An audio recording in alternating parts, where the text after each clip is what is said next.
Greetings and welcome. I'm Catherine of Sky, and today we're going to talk about what Americans are taught about European history. And I guarantee that it will shock you.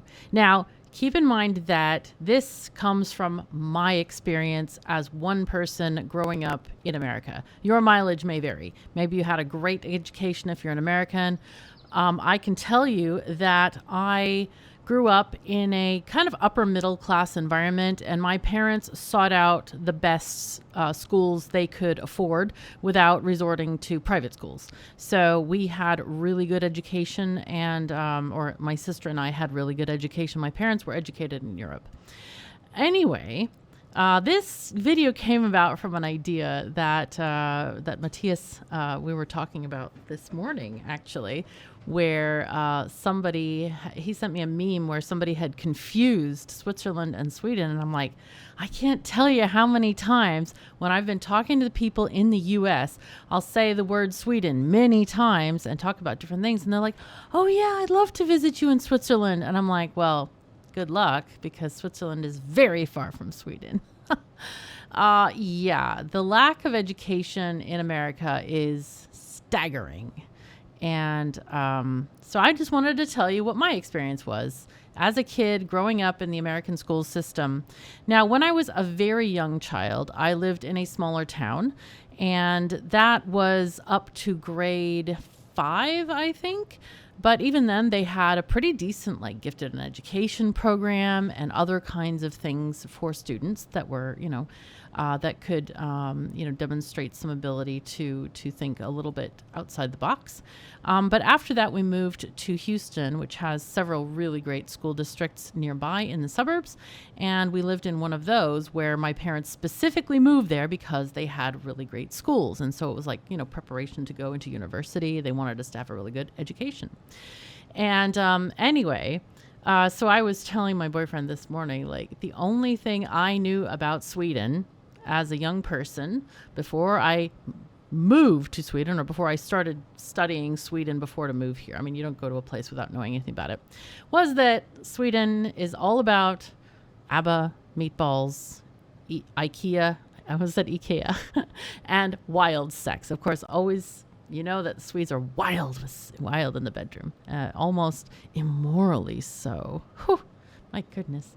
Anyway, Americans are very prudish, as you might have guessed. And then, of course, Switzerland, you've got your Swiss chocolate, and then they're neutral. They don't bother, doing a lot of war stuff. And they make cuckoo clocks. That's the Swiss. Oh, yeah, and you get your Swiss bank accounts in the movies, of course. The rich and famous have their money stored in Switzerland, so they have more money than God there. So that's all I knew about Switzerland and Sweden growing up, literally. I barely knew where they were on a map. I still am not actually sure where Switzerland is. I think it's in the middle of Europe. I know that they have several different languages spoken there, like German and French, but I'm pretty sure that I didn't know that as a kid. I thought they spoke Swiss. And Swedish, I think I knew Swedish was a language, but I had no idea that they spoke English. Yeah, it's really bad. And you have to consider that I'm a person who loves to improve myself, and I really enjoy learning about a lot of different places. So after school, during school, I was educating myself in many different ways by reading books and magazine articles and the newspaper and stuff. But it was kind of crazy because when I lived in Houston, yeah, there's a decent international section. It's like 1 page a day. But when after university, I moved to Cheyenne, Wyoming, which has 60,000 people. They had international news on a quarter of a page 1 day a week. No joke. So if you're wondering why Americans don't really care about European stuff or the rest of the world, that's why. Nobody knows about it. They just don't even know about it. It's a thing. So yeah, I'm going to talk about kind of what I learned in school rather than what I discovered afterward. Because I found school extremely tedious. And one of the reasons for that is because they taught 3 different kinds of history. They had world history, which was the entire world. Then they had Texas history was another year, and then U.S. history. So you got 3 different history types, and those would rotate every 3 years. You'd have the same one again. And there was a lot of repetition, but there was absolutely no depth to it at all. And that's where I find things really very, very frustrating, which we'll get into in just a bit. So when we had years of world history, that really tickled my fancy, because I had this romanticism as a young person of like, oh, yes, we have, the medieval era where people were wearing these beautiful, dresses and all of this kind of things and funny cone-shaped hats and whatnot. I always was really fascinated by that, and castles and knights and all of these things. So I really kind of gravitated toward those sort of, stories about history and stuff like that. So, but what we would study mostly in world history, we always started off with ancient Greece. Okay. Ancient Greece, nothing was before ancient Greece. There was not a thing before ancient Greece. Okay. And then we went to Rome. And then there was a tiny bit of time on like medieval period, and then a little bit of time in the Renaissance. And then the big kicker, like half a year you spend on World War I and even more than half a year on World War II. Now that's a little bit of an exaggeration, obviously, but half a year was World War I and II. And it was kind of crazy because nothing happened after World War II. That's it. There was no problems in Europe whatsoever after that. Europe was hunky-dory. It was fine. All was peace. There were no problems whatsoever. Yeah. And one of the problems that I find with this sort of education, and I lament when Europeans tell me, oh, well, such and such a school is not that great. And I'm like, if you compare it to America, it sure was. Yeah. And in America, when they teach you about these concepts of like World War I, I know now because I educated myself on this topic. I don't know all of the peculiarities because it's been a while, but there was a huge amount of interconnectedness between the rulers of all the European nations. They were all of them were intermarried, and a lot of them were related to each other. And because of those things is why we had an entire continent going to war with each other. But these things were not explained to me as a child or a young person. Even when you're in your teenage years, of course you understand these kinds of things. It's not like you're a baby and they're trying to teach you this. But so for me, when I was growing up, it's like there's like no motivation. Like, why the hell? Why would they all go to war? And they were like, oh, well, the League of Nations and this and that. But it's a lot more subtle and complicated than that, as we know. So that was one of the things that I find now really nuts about the American education system, is because there's so much repetition and yet there's no depth. They have wasted so much time of children's lives just repeating the same dry facts over and over again without giving causes and the reasons we have such effects in history. And ultimately that boils down to, let's not repeat the same junk again. We don't want to be doing this. Okay. There was a huge emphasis on, like I said, we spent always at least half a year on World War I and II, and of course the evils of Hitler, and more specifically the German people as a whole. And my understanding at the present time, after having looked at this and read several articles, is that in general, the German people didn't even know that people were being mass murdered by the SS and stuff like that. So the German people probably would have been horrified. I mean, they did see, yes, the German Jews were forced to wear stars on their clothing and stuff like that and live in ghettos and stuff, but they didn't know they were being killed. That's a different thing entirely. And so in America, there was very much a feeling of, oh my God, all Germans are evil people. And that really continued for a very long time, to where you almost have this kind of discrimination that you're breeding into your populace. I know that a lot of my classmates who identified strongly with their ancestors being Germans. So they were German Americans. Maybe their grandparents had come over after World War I or II, or maybe they came even further back, in the 1800s. Who knows? But they felt bad because all of a sudden their classmates are like, oh, Germans are evil, and I know that I certainly had a lingering feeling of doubt for a very long time until I actually learned more about the actual facts of what was going on and how things went down. So it's really sad. And the same thing happened with Japanese education, because there's this huge chip on America's shoulder about the attacks on Pearl Harbor by the Japanese government in World War II. That we're so offended, we're just going to go and bomb the socks off of you. And also, the Japanese were at that time put into internment camps in the U.S., even though they had nothing to do with it. They were living in another country altogether. But America was so afraid of spies and such and things that innocent families were being locked up in camps just because they were Japanese or they looked Japanese, which is another just horrible discrimination that the American government inflicted upon innocent people. And I think a lot of that kind of that sentiment survives in some way, shape, or form within the American public. Certainly when I was growing up as a kid. I think right now maybe the rise of the popularity of Japanese anime has kind of tempered that quite a lot. Maybe the education is different right now. It probably is. I hope it is, because I obviously was a child quite a while ago, but these sins of the educational system still haunt me in terms of just feeling ignorant about many things. We had very little information about anywhere else in the world either. I think that, we had a little bit on the Russian Revolution because that was part of World War I, but almost nothing about China, which was a great empire, and there were many, many, many inventions that came out of China in the early days, or anywhere else in that area. Southeast Asia, Indonesia, Thailand, India. I think all we learned about India was, basically it's a British colony and it's big and things.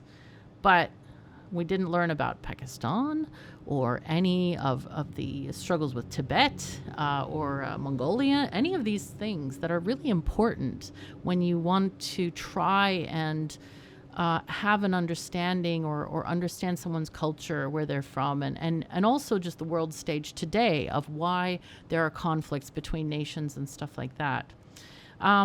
We also, when I was a kid, were taught a lot of misinformation, like, oh my God, the medieval period was so horrible.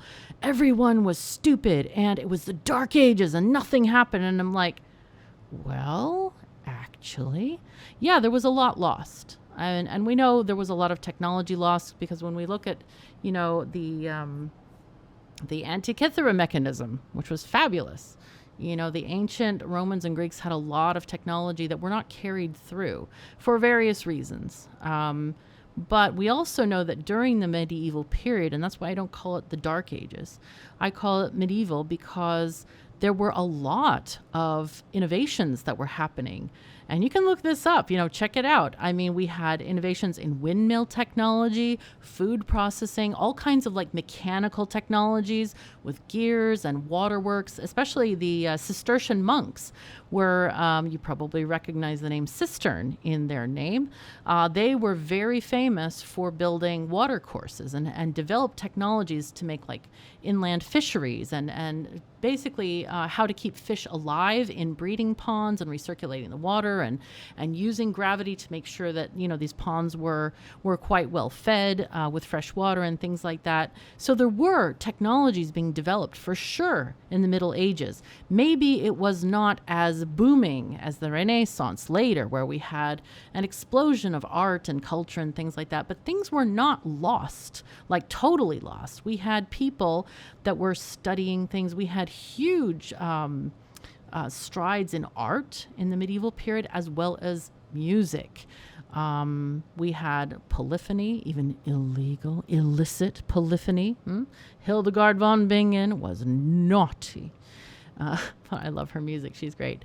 But anyway, there were things that were happening. But I remember as a kid, I was, oh yeah, that's the Dark Ages. Nothing happened. The world was at a standstill. And if you think about that for even 2 seconds, you realize that's an impossibility. Humans, we're the same humans as our ancestors were. They were smart too. They invented stuff. People were inventing stuff all the time.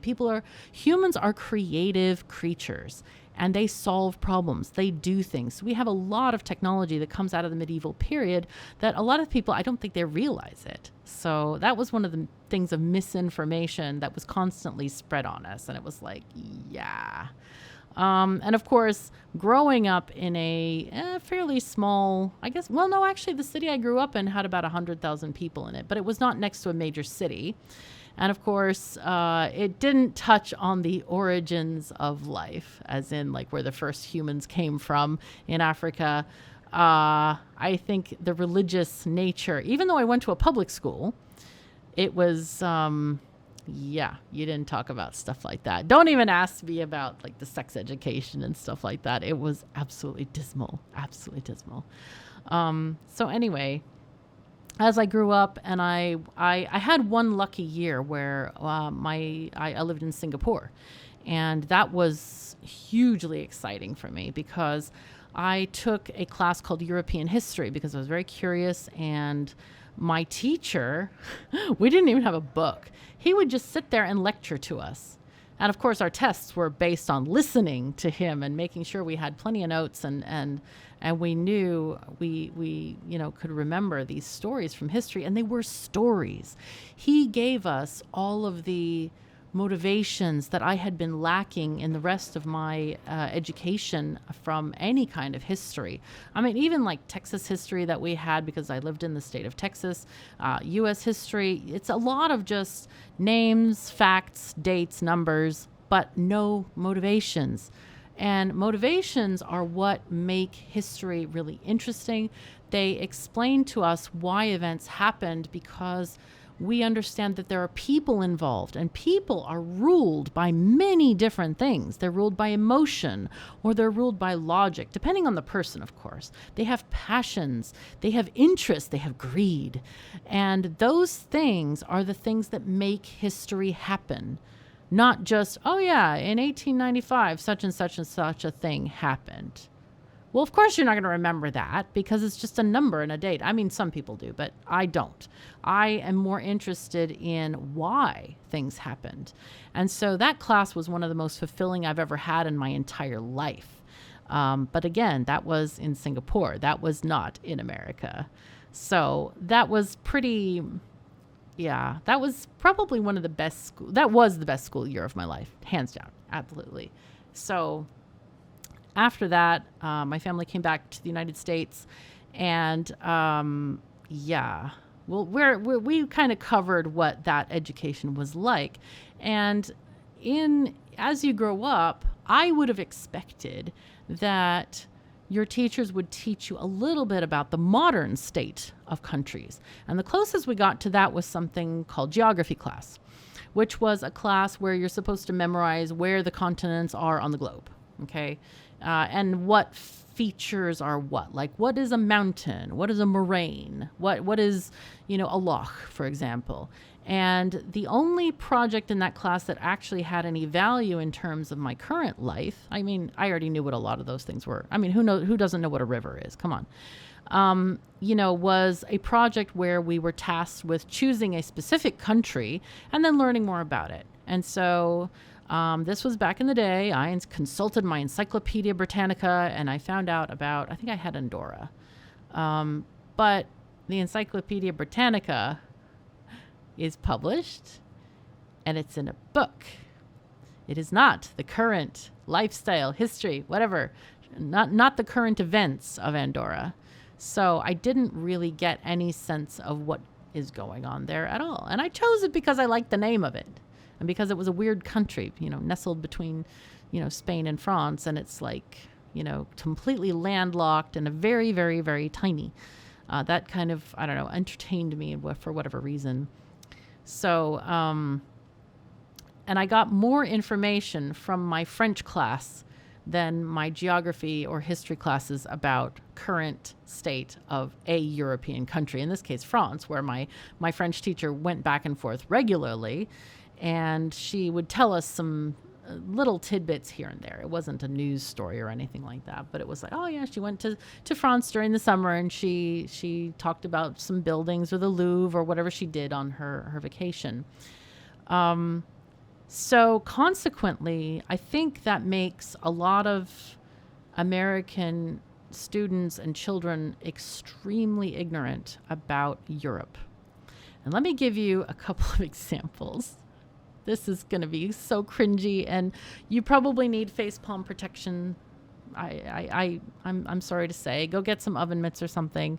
I was taught basically that almost every European country had a monarchy because they had kings and queens. You would never want to move there because you had to be a vassal of the king, and you owed your fealty to the king. You were a servant or a slave to the king, basically, a vassal. And face-palmed yet? Yeah, I know. Yeah, but that's not the case. For the Americans out there, yes, most European countries do have a king and a queen, or yes, both, and a royal family. But most European countries also say that they are not allowed at all to participate in politics because effectively they are influencers. They have no political power at all, zero. I don't know if all of them are allowed to vote or not.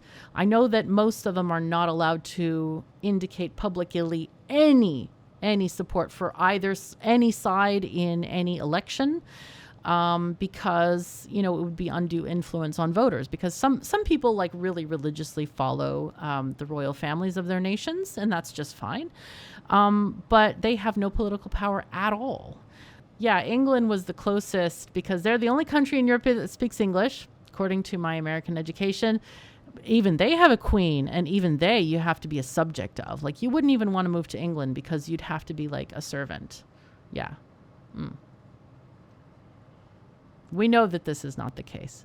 Americans, take heed. They have royal families in Europe, but they are...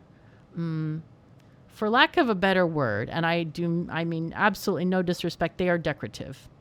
And they are often very good people. They set a very good example for people. And it's a little bit of nostalgia as well involved in a royal family. But they have no political power. You are not their vassals. Almost every country in Europe, actually, I shouldn't say almost every country because I haven't looked up the statistics, but most countries in Europe are democratic. People are free. They have freedom of speech. They have the right to vote. They have more freedom than the United States because they have more political candidates that represent a much larger granularity of political views. Many governments, I should say, also have a granularity of election. So, for example, in Norway, if I have this correct, this is one of the things that one of my friends told me, is that you have winners of the elections, but even after the winners, candidates that have the most votes other than the winners also are elected into the lawmaking bodies. I don't know if it's called a parliament or other such structure. And those people, even though they didn't win, still get a possibility to help make the laws because they do represent a significant portion of the people. So say you have like a very democratic candidate win. They're very interested in social programs. But then one of the runners-up was very into environmental things. So that environmental leader of that party would also get to move into the political system and help make the laws because they represent a significant portion of the population. Now, you're not going to get like the very candidates with the lowest amount of votes that like 3 people voted for. It has to be a significant amount of the voters. But in places like Norway and Sweden, you have like 7 different political parties, not just 2. So effectively, you have more more granularity in how laws are made, and a better representation of people's interests. And I think that's one of the things that Americans really lose out on, because in America, they thump it into your head. Only America is free. America is the only free country in the world. And that's not a joke. That is what is taught to you in school. It is what is taught to you by the media. It's brainwashing.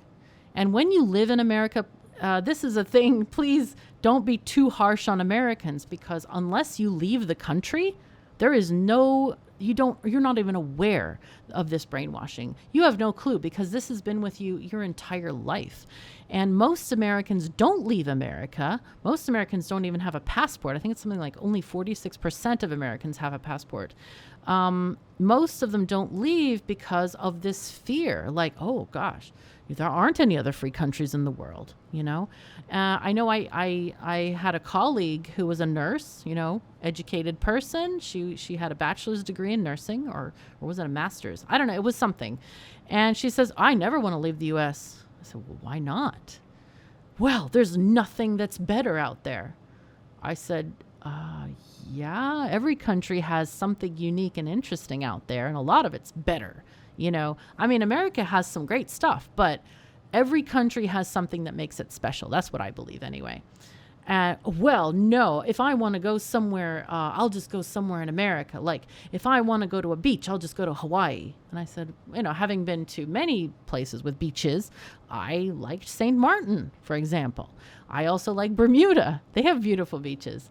And I said, it's totally different. Hawaii is in the middle of the Pacific Ocean, and it's beautiful, but the water isn't very warm. Where in the Caribbean, it's very warm. It's nice. It's almost like bath water in certain areas. It's really very beautiful, and it's very clear. I've never been to Hawaii, so I'm not making a direct comparison. I'm just saying that what she said was so ignorant, because she couldn't even fathom that a place could have anything to tempt her to go there. And to me, that's like, wow, cringe, it's horrible that you don't even give a place a chance. So, though I think that attitude can be, I don't know if it's prevalent. It is common, though. And I think that there are mitigating things. Like when I told some people that I was moving to Sweden, they're like, oh, I wish I could go. You're so lucky. And I'm like, no, I'm not lucky. I have worked damn hard to do this. I have made this the focus of my life. I have, gotten citizenship in another country. I have worked my butt off to earn money to move, because it's not cheap. Point is that it's like, oh, I wish I could go. And I'm like, well, you can go. Oh, but it's so expensive. I said, well, there are cheaper ways to go. I visited many times, and I learned how to save money by doing specific things like renting an Airbnb instead of a hotel, buying groceries instead of going out to eat. There's a lot of ways to save money if you travel. And, but people, it seems to be oh yeah, would be great one day, but then they don't follow through with that, and they don't visit. And I think they limit themselves, and they limit their further education by not coming out, and not flying overseas. And that's, I think, one of the issues with America is the lack of comparison neighbors. Like in Europe, we have a lot of neighbors who are like, whoa, hey, look over there. They passed this law with this safety. We should get that too.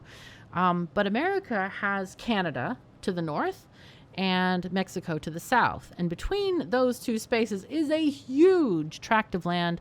It is not a small distance to drive. Only if you're really on the border of the U.S. would you ever visit either of these places.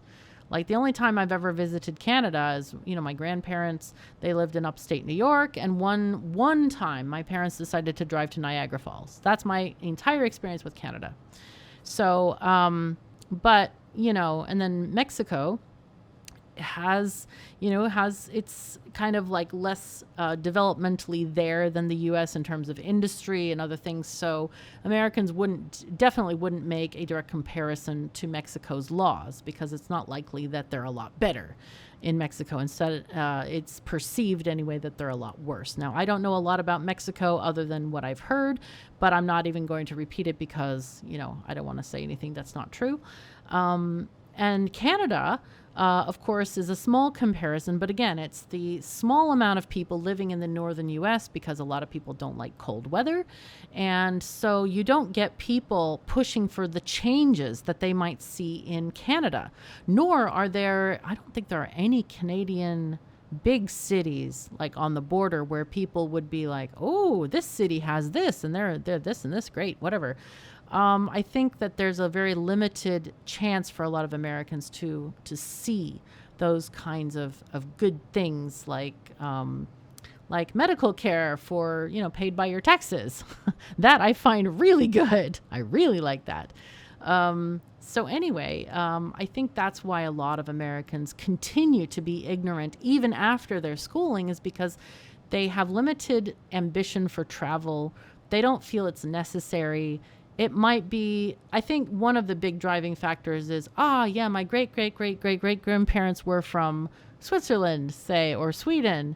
I'll go there one day on my bucket list, which usually tends to be at the end of your lifetime where, you don't live with these changes that happened in your brain for a long time. So anyway, I will confess that I do have quite a lot of ignorance about Europe in terms of I don't know where some countries are. I don't know the map very well.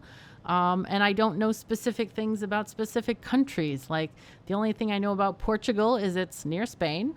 They speak Portuguese instead of Spanish. I know they conquered, or they had a colony in, was it Brazil? One of the South American countries where they speak Portuguese instead of Spanish. And they sent over lots of ships for colonization when America was getting colonized by the Europeans. But otherwise, I know almost nothing about it. I also don't know anything about Romania or Slovenia or Syria or Macedonia. For me, Macedonia is wait a second, wasn't it called that when Alexander the Great was in power? It's when did that change? But like I said, I'm constantly trying to educate myself and make myself better because I like to know about things and I like to approach people and hopefully come with some kind of hey, isn't your country famous for such and such a thing? I know something. But yeah, it's a long journey. And now that I live here in Europe, I'm hoping to improve that. But yeah, it's kind of crazy. So I hope I have given you a little bit of light as to at least my growing up period. I think kids these days have a lot more opportunity with the internet to learn stuff, but they also may just be playing games a lot of the time. I don't think they're looking at world news when they're young. So, but hopefully their parents will instill in them some kind of curiosity for the world and find it as I do, fascinating, interesting, and beautiful to meet more people. So anyway, hope you found this interesting. As always, please check out my other videos on the channel. And if you are not already, do please subscribe and hit the thumbs up button if you enjoyed it. Because it really does matter in YouTube land, because they take, that kind of interaction as part of their thing. That's why YouTubers say it, is because YouTube will put on the sidebar the video if it gets a certain amount of likes or comments and that kind of thing. So I really appreciate your interaction and you being here. So thank you so very much for joining me. Take care of yourselves and each other, and I'll see you next time.